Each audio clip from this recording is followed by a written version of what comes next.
नमस्कार, स्वागत है आपका आज तक पर। आपके साथ मैं हूं मीनाक्षी गंडवाल। देश में वैक्सीनेशन के महाअभियान का आगाज हो चुका है और आज इसका दूसरा दिन है, लेकिन इन सबके बीच सियासत किस तरह हो रही है इसकी एक झलक आपने अभी देखी। राहुल गांधी कोरोना प्रबंधन को लेकर श्वेत पत्र लाए, उन्होंने सरकार को कुछ नसीहत दी, कुछ शिकायतें की, लेकिन बीजेपी भी पीछे नहीं रही और राहुल गांधी को सलाह दे डाली।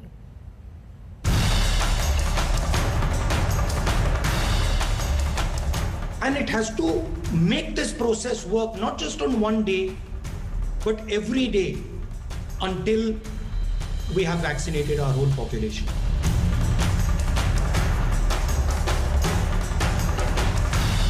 राहुल गांधी ने प्रेस कॉन्फ्रेंस करके एक व्हाइट पेपर की बात की है और कहीं न कहीं अड़ंगा लगाने का काम किया है।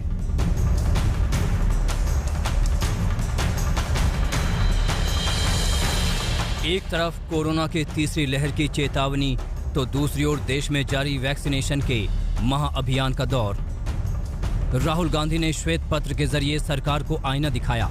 उन्होंने कहा कि ज्यादा से ज्यादा टीकाकरण को लक्ष्य बनाया जाना चाहिए ताकि तीसरी लहर की आशंकाओं को टाला जा सके।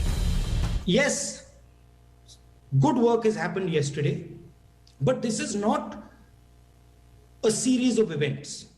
This is a process. And we have a humongous task in front of us. कल देश भर में टीकाकरण का मेगा शो हुआ। एक ही दिन में 86 लाख से ज्यादा लोगों ने टीका लगवाया। गौरव के इस पल की तारीफ करते हुए राहुल ने लगे हाथ केंद्र सरकार को नसीहत भी दे डाली।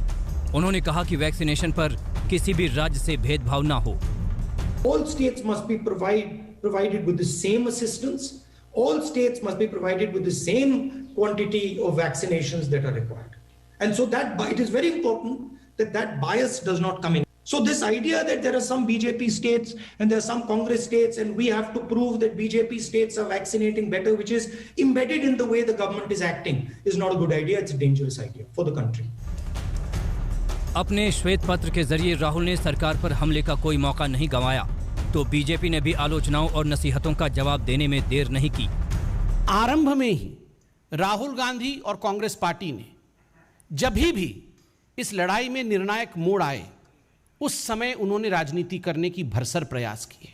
कहीं ना कहीं इस लड़ाई को डिरेल करने का अथक परिश्रम राहुल गांधी ने किया है। मैं तो कहूंगा अथक परिश्रम राहुल गांधी जी ने भी किया है, और अथक परिश्रम केवल और केवल इंडिया की जो लड़ाई है कोरोना के खिलाफ, कैसे इंडिया उससे डिरेल हो जाए, उसमें अथक परिश्रम राहुल गांधी जी ने किया है। बहुत टायरलेस एफर्ट किया है। पार्टी नेता अमित मालवीय ने ट्वीट कर कहा, राहुल गांधी हमें पहले बताएं कि क्या उन्होंने खुद को टीका लगाया है, क्योंकि कांग्रेस ने हमेशा टीके के प्रति झिझक को बढ़ाया है।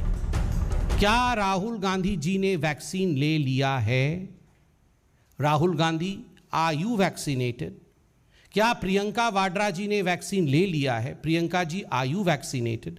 रॉबर्ट वाड्रा वैक्सीनेटेड हैं या नहीं है? बिकॉज जो कांग्रेस की फर्स्ट फैमिली है, क्या ये फर्स्ट फैमिली वैक्सीनेटेड है या नहीं है? आप 1000 वर्चुअल पीसी कर लीजिए, किंतु एक तस्वीर लाखों शब्द बयां करती है। अभी एक दिन पहले ही केंद्रीय मंत्री रविशंकर प्रसाद ने भी राहुल गांधी को नसीहत दी थी। माननीय राहुल गांधी जी, अभी तक देश को नहीं मालूम है कि आपने टीका लगवाया कि नहीं लगवाया। आपने नहीं लगवाया तो आप भी लगवाइए। उधर दिल्ली में भी टीकाकरण को लेकर सियासत तेज है। आम आदमी पार्टी दिल्ली से भेदभाव की शिकायत कर रही है, तो छत्तीसगढ़ सरकार सिर्फ 3 दिन के स्टॉक का दावा कर रही है। कैसा टीकाकरण का अभियान है, ये कैसा वैक्सीनेशन का अभियान है जो सिर्फ अनाउंसमेंट है, जो सिर्फ एडवर्टाइजमेंट है, लेकिन वैक्सीनेशन कहीं पर भी नहीं है। ये वैक्सीनेशन दिल्ली सरकार भी जरूर करेगी, लेकिन जब तक वैक्सीन की और डोजेज मुहैया नहीं कराई जाएंगी, तो इस वैक्सीनेशन अभियान का, इस टीकाकरण अभियान का क्या मतलब है? 18 से 44 साल के लिए उदाहरण मैं आपको बता रहा हूं। 18 से 44 साल के नागरिकों को लगाने के लिए हमारे पास केवल 3 दिन का स्टॉक है, और 45 साल और उससे ऊपर के नागरिकों को लगाने के लिए हमारे पास 348 दिन का स्टॉक है। 3 दिन का स्टॉक और 348 दिन का स्टॉक। तो ये जो नीति जिस तरह से बनी थी वो इसमें जल्दी लोगों को वैक्सीन उपलब्ध होने के बाद भी वैक्सीन नहीं लगने की स्थिति को उत्पन्न कर दिया था। इस वक्त सियासी बयानबाजी को क्वारंटीन करने की जरूरत है ताकि देश को सुरक्षा कवच की डोज लगाकर सुरक्षित किया जा सके।